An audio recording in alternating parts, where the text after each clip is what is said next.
There's a question most people avoid facing, honestly, but one that may have haunted you your whole life. What if the problem was never you? From a very young age, you noticed something strange. It wasn't something visible, something no one could point to directly, but it was there. In the way you felt more than you should. In the way certain conversations seemed too empty. In the way you couldn't simply accept the world as it is, as if there were an invisible layer that everyone ignored, except you. And then came the labels. Too sensitive, too intense, too complicated, difficult to deal with, excessively thoughtful, too questioning. As if existing with depth were a mistake that needed to be corrected. But Carl Jung spent decades studying exactly people like you, and what he discovered completely changes that narrative. He identified that less than 5% of the population develops what he called a differentiated consciousness. It's not just thinking differently, it's experiencing reality differently. It's not perceiving patterns that others don't. It's feeling emotional layers that go unnoticed by most. It's questioning structures that most accept without thinking. Now think carefully. If most people live on autopilot, repeating patterns, avoiding deep questioning, and seeking comfort above all else, who is truly out of place? You, who perceive beyond the surface, or the system that rewards those who perceive nothing? Here begins the first conflict that almost no one can resolve. For years you may have tried to adjust, tried to simplify who you are, tried not to think so much, tried not to feel so much, tried not to question so much. Maybe you even succeeded for a while, but something always came back. A restlessness difficult to explain, a feeling that you were betraying something essential within yourself, as if you were living a reduced version of your own mind. Jung observed this pattern repeatedly. People with above-average psychological depth being taught to behave as if they were shallow, and the result was never balance. It was internal conflict, because there's something that no one has explained to you clearly. Certain characteristics cannot be switched off. They can be repressed, but they don't disappear. And when they are repressed, they don't become smaller. They become distorted. That's why you might have felt anxious without fully understanding why. Or a strange emptiness even when everything seemed to be going right. Or even a constant feeling of not belonging, even when surrounded by people. It's not a lack of adaptation. It's an excess of perception in an environment that wasn't designed for it. And here's the most uncomfortable part. If Jung is right, and there is increasing evidence that he was, then what you tried to correct in yourself may be exactly what sets you apart on a rare level. But this creates a dangerous paradox, because the more you notice, the harder it becomes to ignore. And the harder it becomes to ignore, the more distant you may feel from those who don't notice. Have you ever noticed how certain conversations tire you out quickly? How certain environments seem too superficial? How some relationships seem based on such shallow layers that you can't truly connect? This is not arrogance. It's a mismatch in depth. Jung described this as a clash between levels of consciousness. It's not about intelligence. It's not about status. It's about how the mind processes reality. And when someone starts to realize this, an inevitable question arises. If I'm truly not like most people, then what exactly am I? This question can be liberating, but it can also be frightening, because it requires you to abandon the idea of normality as a point of reference. And that means giving up something most people never question, the need to fit in. But there's something even more provocative about all of this. Throughout history, it has been precisely those individuals who didn't fit in who drove real change, those who didn't accept simple answers, those who felt too much, those who questioned too much. So what seems like a problem in one environment can be an advantage in a completely different context. And perhaps you're trying to solve the wrong problem.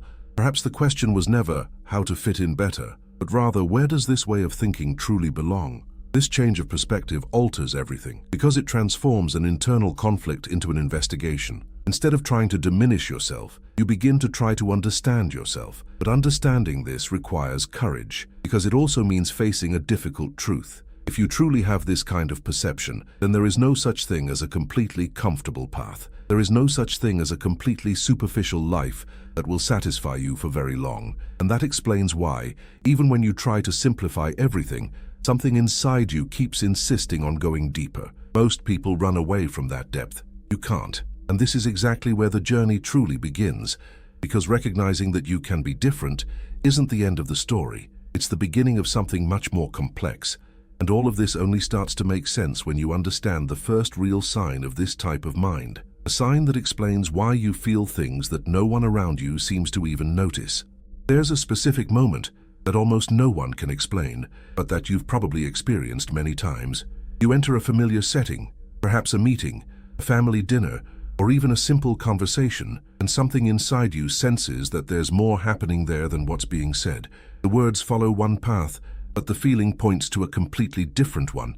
And this is not a vague impression. It's something clear, almost physical. Someone says they're fine, but you sense they're not. A group laughs, but there's a silent tension that no one mentions. The conversation seems normal, but you perceive unseen contradictions that make everything feel artificial. While most simply participate, you observe, feel, and interpret. And this is where the first real sign begins. You don't just feel emotions, you are overwhelmed by them in a way that seems too intense for the context. It's not just sadness, it's a deep layer that carries meaning. It's not just joy, it's something that expands and connects with memories, ideas, and perceptions all at once. Think of a common situation. Someone next to you is clearly bothered, but insists that everything is fine. Most people accept this response and move on. You can't. There's something inside you that keeps analyzing, trying to understand, feeling that discomfort as if it were your own. And that can be exhausting, because you start carrying things that aren't always yours. You enter environments and leave more tired than when you arrived, even without having done anything physically. You listen to someone speak for just a few minutes and already notice patterns that person might take years to see. And the hardest part is that often there isn't room for it. If you express what you perceive, it may seem exaggerated. If you remain silent, it seems like you are ignoring something important. So you start doing what most people with that type of mindset learn to do. Restrain yourself. You tone down your reactions. You filter your words. You pretend not to notice certain things to avoid unnecessary conflict. But this creates a second internal conflict, because even as you try to adapt, your mind continues to function at the same level. You continue to perceive, you continue to feel, you continue to question, and that brings us to the second sign. You don't accept simple explanations when you feel there's something deeper behind it. While many are content with quick answers, you need to understand the reason behind it. Not just what happened, but why it happened. Not just the behavior, but what's behind it. Why does someone stay in a relationship that clearly isn't working? Why do so many people follow patterns that make them unhappy? Why do certain behaviors repeat themselves even when they cause pain? These questions don't easily leave your mind, and this can lead to uncomfortable situations. Imagine a typical conversation. Someone shares a superficial problem, expecting a simple answer, but you see an entire structure behind that situation. You realize that the problem isn't just in the event itself, but in deeper patterns that the person may not even recognize. If you say that, you might be seen as someone who complicates everything. If you don't say it, you feel like you're ignoring something essential, and with time you begin to realize something important. Not everyone wants to see deeply. Many people prefer to keep things simple, even if it means remaining in the same cycles. And this is where a difficult feeling to deal with arises. You begin to realize that your way of thinking not only sets you apart, but can also create distance, because their questions are not just out of curiosity. They challenge structures. They expose inconsistencies. They shatter comfortable narratives, and not everyone is ready for that. Perhaps you've heard phrases like, "You overthink things," "You complicate everything," or "You don't need to go so deep." But the truth is, you don't choose to go deep. Your mind simply can't stop at the surface. And this reveals something that few people admit.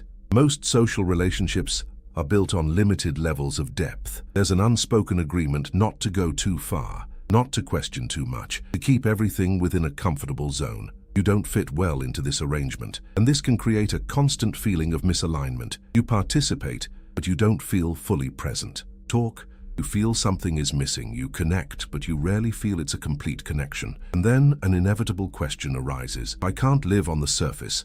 Where exactly do I fit in? This question doesn't have a simple answer. Perhaps that's exactly why it bothers so many people, because it requires you to accept something that completely changes how you view your own experience. You're not exaggerating. You're not making things up in your head. You're noticing layers that other people simply don't access with the same intensity. And that's not a mistake. But it's not easy either, because the more you notice, the harder it becomes to ignore patterns, inconsistencies, and superficialities around you. And this sets the stage for something even more challenging, because at some point, noticing is no longer enough. Understanding isn't enough either. You start acting differently, and that's exactly where everything really starts to change. Get away from environments that drain your energy. You start to realize that pleasing everyone comes at too high a cost, and perhaps, for the first time, you will choose yourself. But this choice has consequences. Because when you stop adapting, some relationships stop working. People who are used to a more approachable version of you start to find it strange. Some try to pull you back in, others simply walk away. And this may seem like a loss at first. But is it really a loss? Or is it just alignment happening? Jung described this process as individuation, a psychological path in which a person stops living based on external expectations and begins to build their own identity. It is not a comfortable process. In fact, it is often lonely. Because it requires you to confront something that most people avoid. You need to accept who you are, even if it means not being understood by everyone. And this acceptance doesn't happen all at once. It happens at specific moments, like when you realize you can no longer feign interest in empty conversations, or when you realize that certain friendships only existed because you adapted too much, or when you realize that your way of seeing the world is not something that can be reduced to fit external expectations. And then, an inevitable question arises. If I can no longer be who I was before, who exactly am I becoming? This question can create insecurity, because the old version, even though limited, was known. It was accepted. It was functional within certain contexts. The new version is still being built. It is more authentic, but also more exposed. And with that comes the third sign. You develop an independence that doesn't depend on the approval of others. It's not isolation. It's not rejection by people. It's something deeper. It's the ability to maintain your identity, even when it's not validated externally. This completely changes the way you relate to the world. You begin to realize that many decisions people make are based on fear of rejection. Career choices, relationships, behaviors, everything is filtered through a silent question. Will this be accepted? In your case, that question is starting to lose its relevance, and that can be scary, because it means you start making decisions based on internal consistency, not external approval. But this raises another important question. To what extent are you prepared to deal with the consequences of being true to yourself? Because being authentic doesn't guarantee acceptance. Often, it guarantees the opposite. And it is precisely at this point that another aspect intensifies.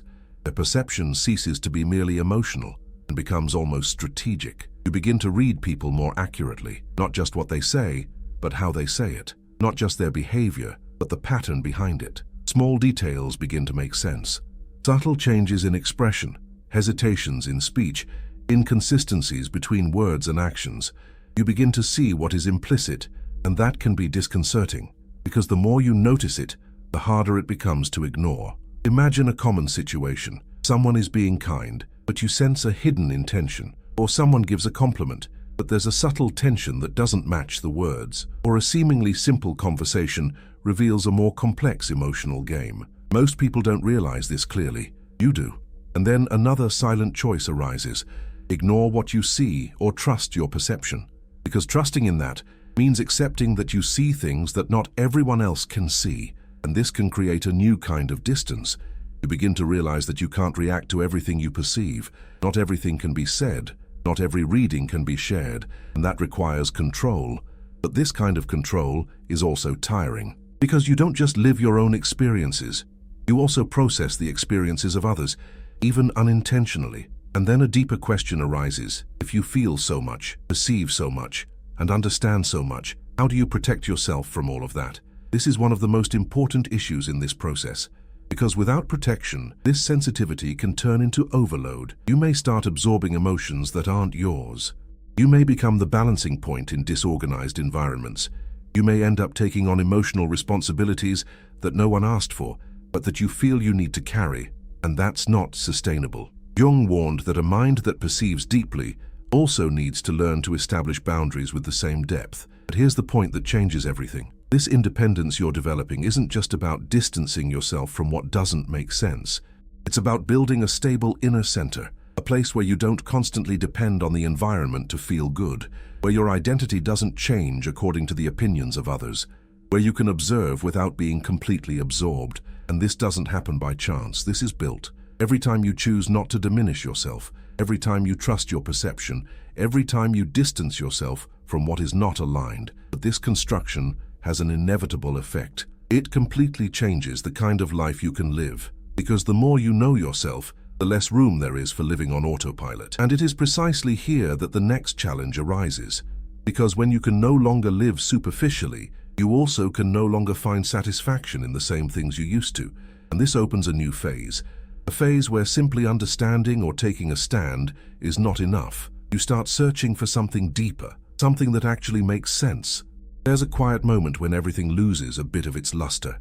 It's not sadness in the common sense, nor an obvious lack of motivation. It's something deeper and harder to explain. You keep doing things, keep following the routine, but internally, a clear feeling of misalignment arises. It's as if you're living a life that works on the outside, but makes no sense on the inside. Many people go through this and ignore it. They distract themselves, occupy their time, avoid thinking too much. But in your case, ignoring it doesn't work for long. That feeling comes back, and it comes back stronger. Have you noticed this happening? Perhaps it was a job that seemed good at first, but began to feel empty, or a relationship that was stable, but lacked something you couldn't name, or even achievements that should have brought satisfaction, but only brought temporary relief, followed by a silent emptiness. This is the point where the fifth sign starts to become impossible to ignore. You can't sustain a life without meaning. Jung observed that some people are able to live long lives based on external validation, status, recognition, security, but others simply cannot. It's not a conscious choice. It's an internal requirement. Your mind automatically rejects anything that lacks depth. As an interesting piece of data that helps to understand this. Studies on motivation show that purpose-driven people tend to leave environments that don't offer meaning, even when those environments are stable and well-structured. While others stay for security, these people feel a growing discomfort that becomes unsustainable over time. And that explains something important. You can try to follow the expected path, but you'll hardly be able to stay on it for long if it doesn't make real sense to you. But this creates a problem. Because the world most of the time is not structured around meaning. It is structured around functionality. Produce, repeat, maintain, adapt. And then the conflict arises. You are in a system that values stability, but your mind seeks profound coherence. You are in environments that prioritize appearances, but your perception seeks authenticity, and this inevitably leads to disruption. Perhaps you've experienced this more than once. That feeling when something has reached its limit. Not because of one big event, but because of accumulation. Small inconsistencies, small concessions, small adjustments that, added together, become unsustainable. And then you walk away, sometimes consciously, sometimes almost without realizing it, but always with the same feeling afterwards. Relief, even if it comes with uncertainty. And that brings us to the sixth sign. You grow at a pace that causes people and environments to stop keeping up with you. At first, this might seem strange. You look around and realize that some relationships no longer make sense as they once did. Conversations that were once natural become limited. Interests no longer coincide. The connection diminishes. And that raises a difficult question. What exactly has changed? The most common response would be to think that other people have changed, but often that's not what happened. You've changed. Jung described this process as psychological death and rebirth, not in the literal sense, but in the sense of abandoning old versions of oneself that no longer make sense. And this doesn't happen just once. It happens in cycles. You grow, you adapt, you become more aware, you reposition yourself, and with each cycle, something is left behind. Sometimes it's habits, sometimes it's beliefs, sometimes it's people. And this is the part that almost no one talks about. Growing up also means losing compatibility. There's a common story that illustrates this. Two people start out close, sharing experiences, interests, and perspectives. Over time, one of them begins to question more, seek greater depth, and change their behavior. The other remains in the same pattern.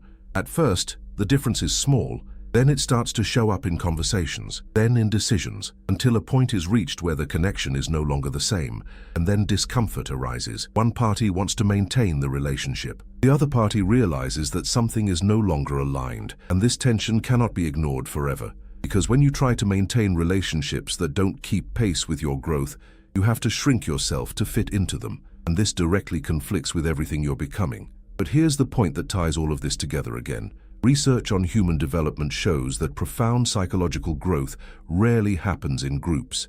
It is, for the most part, an individual process.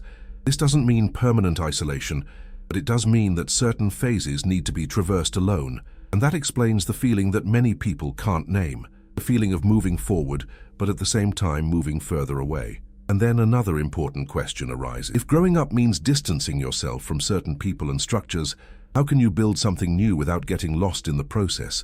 Because the risk here is clear. You might start associating growth with loneliness. You might begin to feel that evolving always comes at the cost of connections. You might even try to slow down to avoid this isolation, but that doesn't work either, because once you realize it, it's impossible to go back to the previous state. And that creates a different reality. You can no longer live just to maintain what already exists. You need to start building something that aligns with who you've become, and that completely changes the type of choices you make. You begin to prioritize depth over quantity, consistency over convenience, truth over comfort. And this directly impacts how you relate to the world, because now it's no longer just about realizing or walking away. It's about the effect your presence begins to have on others, and this effect is stronger than you imagine. There's something you may never have clearly analyzed, but that has happened many times in your life. People open up to you quickly. Ordinary conversations turn into deep outpourings. Simple situations take on an unexpected emotional weight when you're present. And the most curious thing is that this happens even when you're not making any effort. Have you noticed this? Someone you just met starts talking about personal problems. Co-worker decides to share something they've never told anyone. Friend says they feel understood by you in a rare way. At first, this may seem like just a coincidence, but over time the pattern repeats itself so many times that it ceases to be chance. There is something about your presence that alters people's behavior. Jung described this phenomenon in a simple yet profound way. When two people meet, both are affected, but in some rare cases, one of them acts as a catalyst for the other's internal process. This means that its presence is not neutral. It provokes reflection, it provokes openness, it provokes internal confrontation, even if silently. And that brings us to the seventh sign. You create transformation simply by existing authentically. It's not about giving advice. Often you don't even talk much, but you listen differently. You observe without immediately judging. You perceive what's behind the words, and that makes people feel seen, in truth. And being truly seen is a rare thing. Most human interactions happen on a superficial level. People listen to respond, not to understand. They filter what they hear based on their own needs, not on the reality of the other person. You do the opposite. You absorb, interpret, connect. But this comes at a cost. Because the more you create that space for others, the more you risk becoming responsible for emotions that aren't your own. Think about how many times you've left a conversation feeling heavier than before. How many times have you unconsciously taken on the role of someone who needs to balance the atmosphere, calm tensions, and understand all sides? And this can become a dangerous pattern, because there's a very fine line between helping and becoming overburdened. And that line isn't always clear. You might start to feel like you need to be available, that you need to understand, that you need to offer support. And when you don't, an inner discomfort arises, as if you're failing at something. But here's the part that changes everything. Not every connection is healthy. Not every opening is balanced. Not everyone who approaches you is truly ready for an authentic relationship. And this brings us to something that Jung observed very accurately. People with this type of presence tend to attract three specific types of relationships. The first type are those who seek their light. These people sense something different in you. They approach you because they find comfort, clarity, or direction. But often, they aren't interested in growing at the same level. They want to receive but not necessarily evolve. And this creates an imbalance because the relationship becomes one-sided. The second type are those who feel threatened. Their way of thinking, their authenticity, their intensity, all of this can unintentionally expose inconsistencies in others. And not everyone deals well with that. Then subtle criticisms emerge, attempts to make you seem exaggerated, comments that try to diminish your perception. Not because you're wrong, but because your presence creates discomfort. And the third type, the rarest, are those who can actually find you on the same level. People who have also gone through internal processes, who don't feel threatened by depth, who don't depend on you but walk alongside you. These relationships are different. There is genuine exchange, there is mutual understanding, there is space, but they are not common. And that explains why, even surrounded by people, you may have felt lonely at various points in your life, not due to a lack of contact, but due to a lack of genuine connection. And then the eighth sign appears. You feel that there is something bigger that has not yet been defined. It's not a clear goal, it's not a structured plan. It's more of a constant feeling that your life can't be limited to the ordinary, as if there was something that needs to be built, expressed, or experienced, but that doesn't yet have a form. And that feeling doesn't go away. It may become quieter at times. It always returns. Jung called this the individuation drive toward purpose, an inner force that pushes the individual to become what he or she has the potential to be. And ignoring this has consequences. People who try to suppress this impulse often develop a feeling of stagnation. Even with external stability, there is an internal emptiness that is difficult to explain.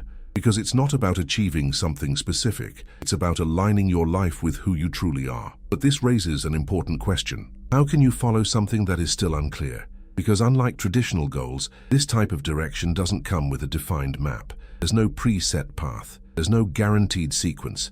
There's just a persistent feeling that you need to keep moving forward. And that requires trust. Trust your perception. Trust your process. Trust that, even without all the answers, you are heading in the right direction. But here's the point that few people realize. This combination of transformative presence and sense of purpose is not just a personal thing. It directly affects the environment around it. You don't just live your life. You influence how other people think, feel, and position themselves, even when you don't realize it. And that brings a responsibility, because without awareness, this impact can become exhausting. You might give too much, get too involved, or lose yourself in the process of helping or understanding. But with awareness, it transforms into something completely different. It transforms into direction. And it is precisely here that the greatest challenge of all arises. Because simply having those characteristics isn't enough. You need to learn how to deal with them. There is a silent difference between being aware and knowing what to do with it. Up to this point, you've recognized patterns, understood signs, and realized that what previously seemed like a problem might actually be a more advanced structure of your own mind.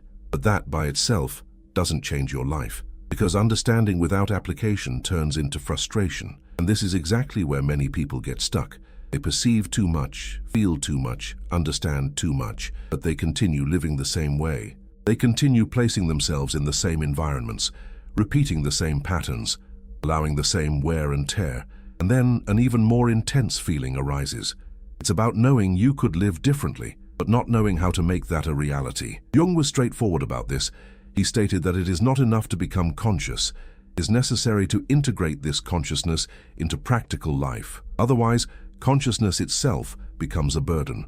So the question now is no longer who you are. The question is, what are you going to do with it? There is a clear path to transforming everything you perceive into something concrete. It's not an easy path, but it's direct. The first step is learning to filter where your energy is invested. Not every environment deserves your complete presence. Not every person deserves total access to your inner self. You need to observe honestly which interactions strengthen you and which drain you. And from that, make real decisions. This means stepping away when necessary. It means saying no without over-explaining. It means stopping trying to salvage situations that are beyond your control. The second step is to establish internal boundaries. It's not enough to simply distance yourself from the outside world.